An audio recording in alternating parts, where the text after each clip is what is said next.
represents a doubling of the FDNY's losses from the September 11th attacks that day.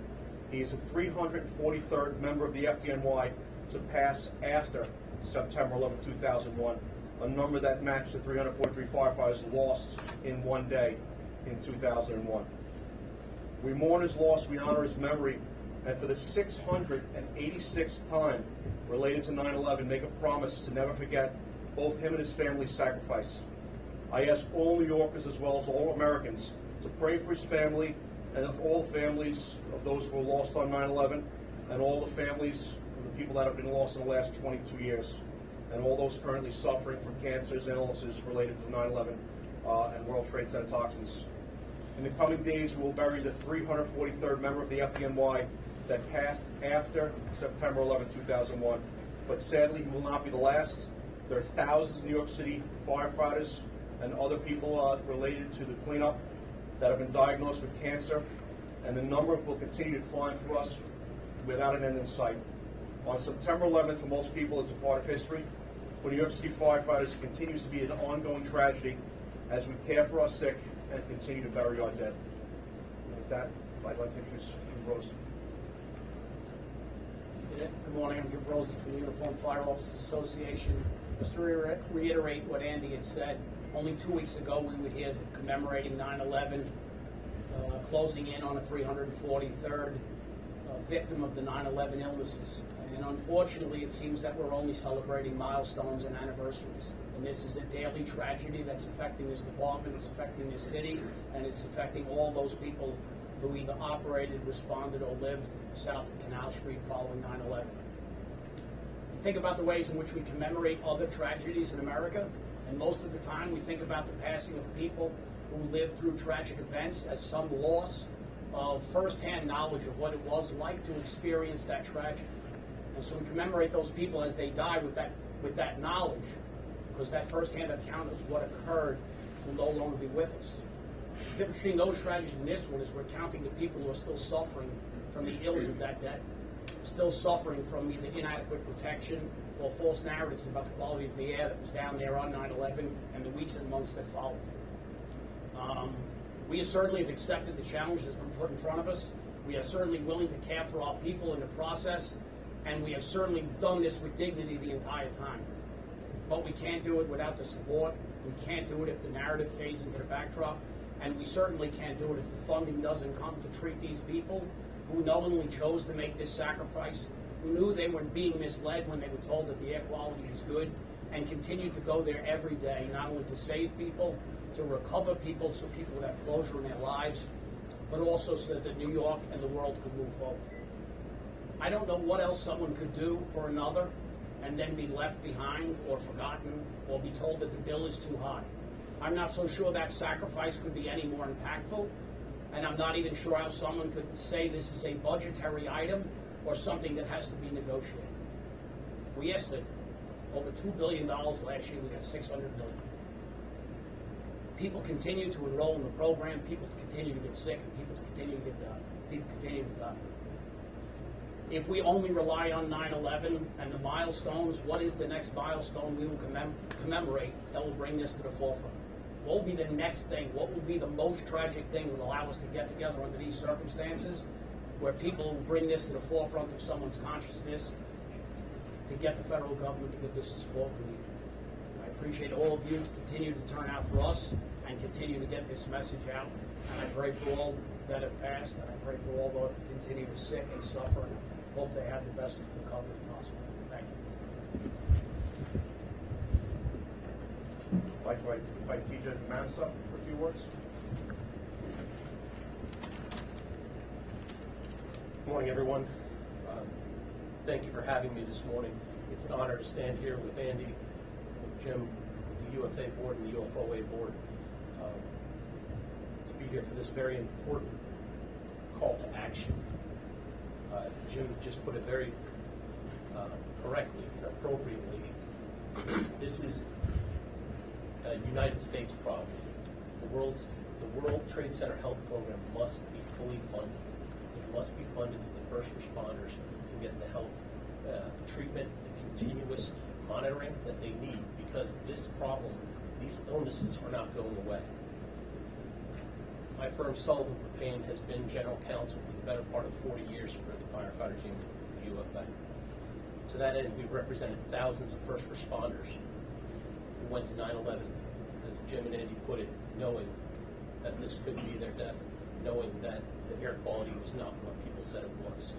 We've seen the effects of 9/11 and how it continues today, and the deaths of these two heroes recently, and the fact that we've now reached 343 deaths after 9/11 is a somber reminder that this continues today.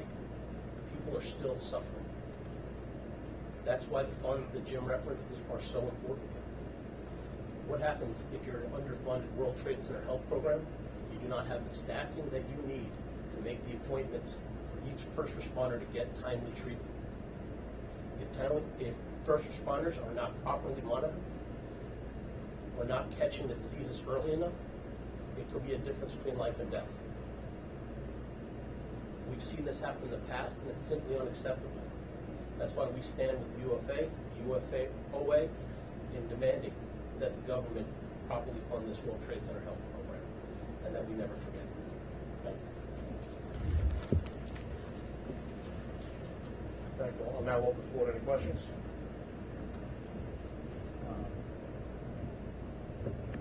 Yes. Could you just summarize for us what help is available now for the firefighters that do get sick, and how much more you feel needs to happen in order to have it fully funded for the future? Right, so the way the bill was structured, we have to continually go back for funding.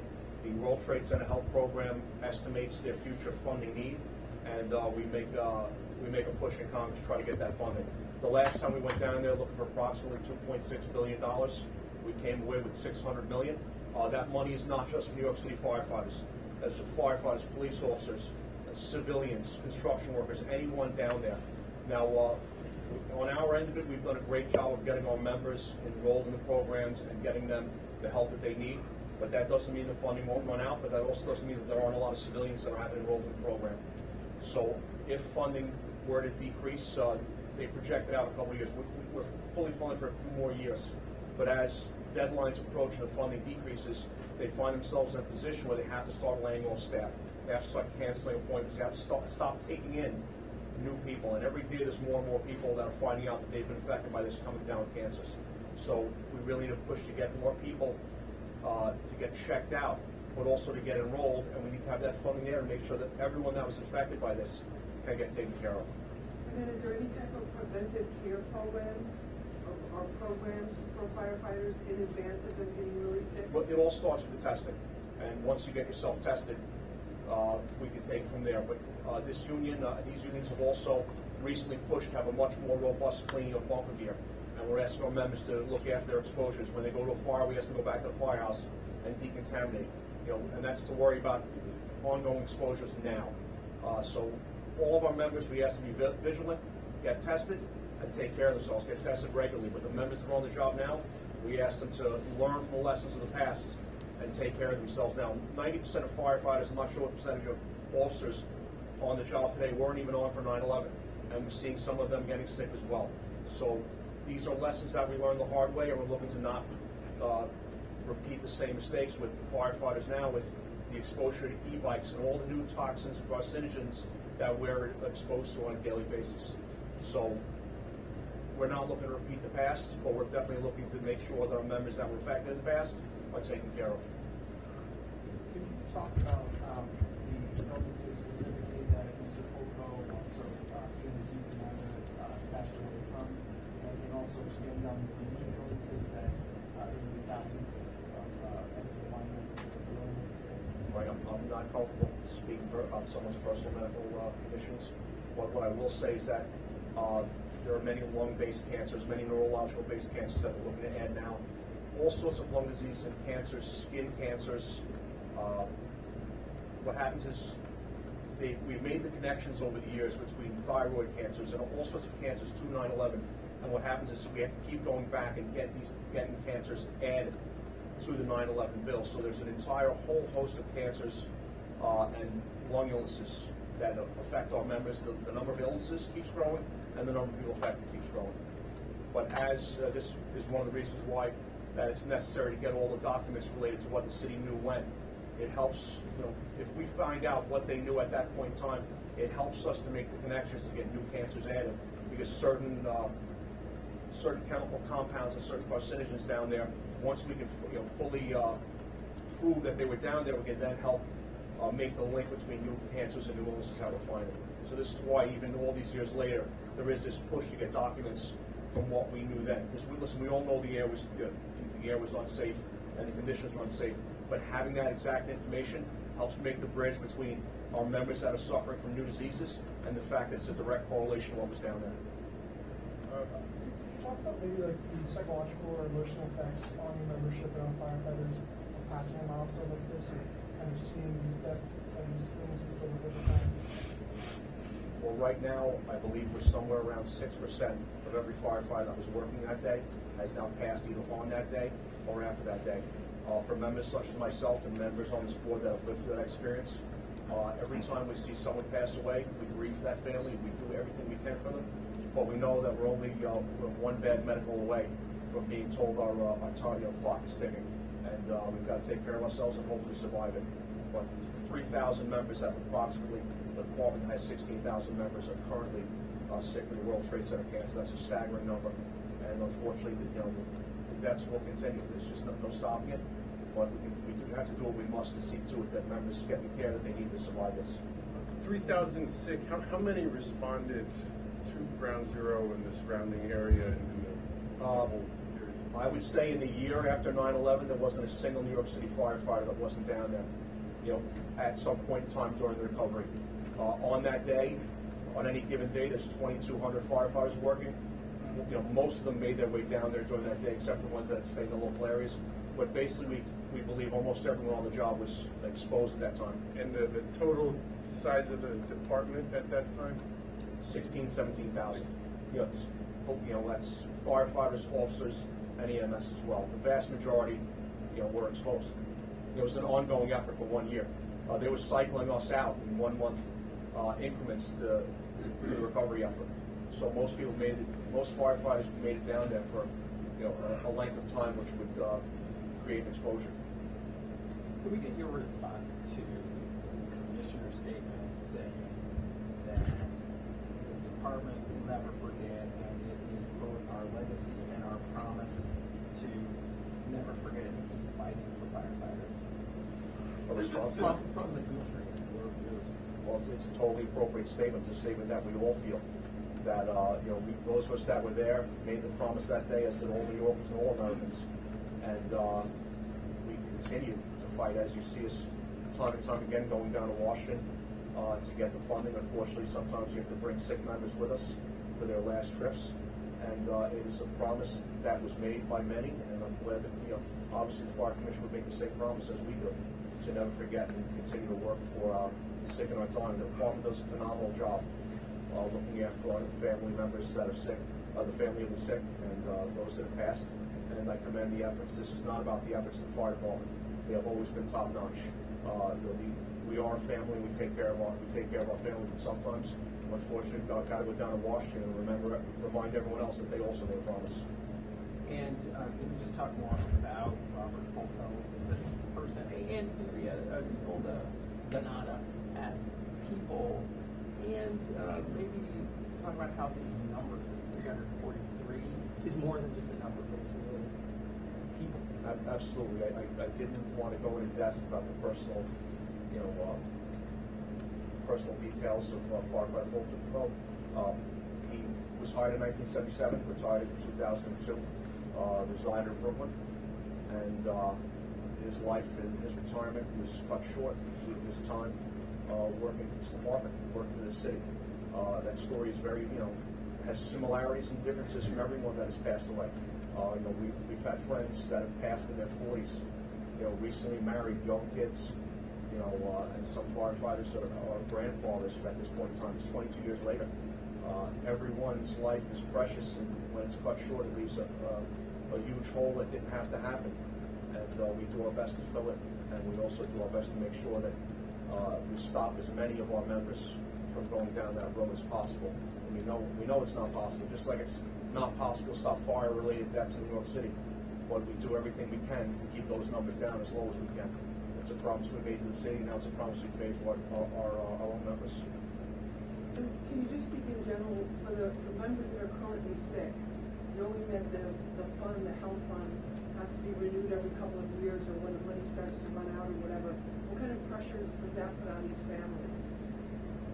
Well, right now, we hope it doesn't put any pressures on them. They know we're going to be down there fighting for them, and we're always out there fighting for the funding in the future. There are times, like right now, when they talk about shutting down the government, and it seems like politicians, just can't seem to get their stuff together to work for the American people. And times like that, I'm sure it causes stress to our family members.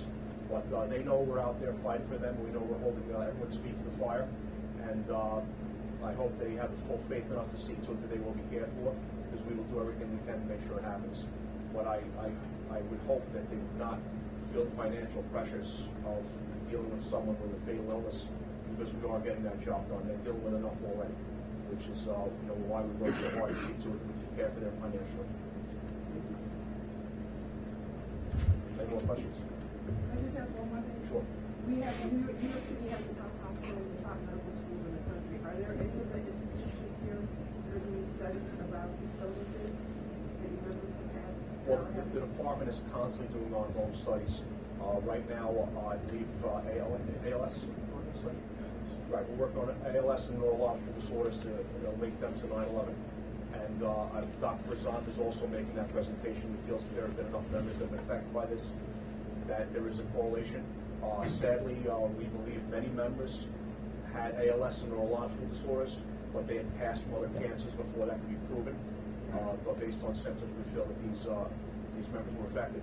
Unfortunately, what happens with our members is that many of them, when they die, they don't have a cancer, they have multiple cancers, 2, 3, 4, 5, and all these symptoms play off each other. So it makes the work that much harder to pinpoint things down to one cancer, but that's why we continue to have these studies to add cancers to the registry.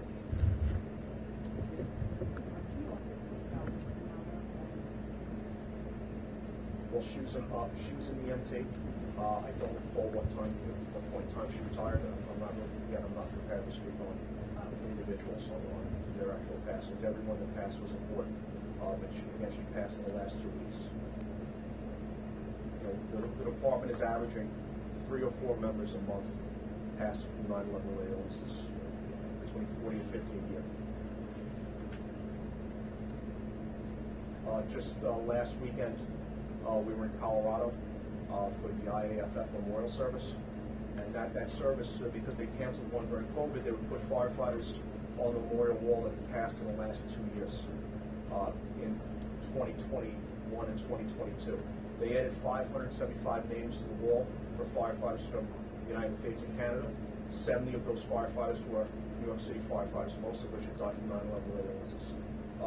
The FDNY represents 3% of the IAFF, which is American Canada firefighters. We represent, unfortunately, 15 to 20% of the members that are being put up on the memorial wall. The numbers are just sad. We go out there and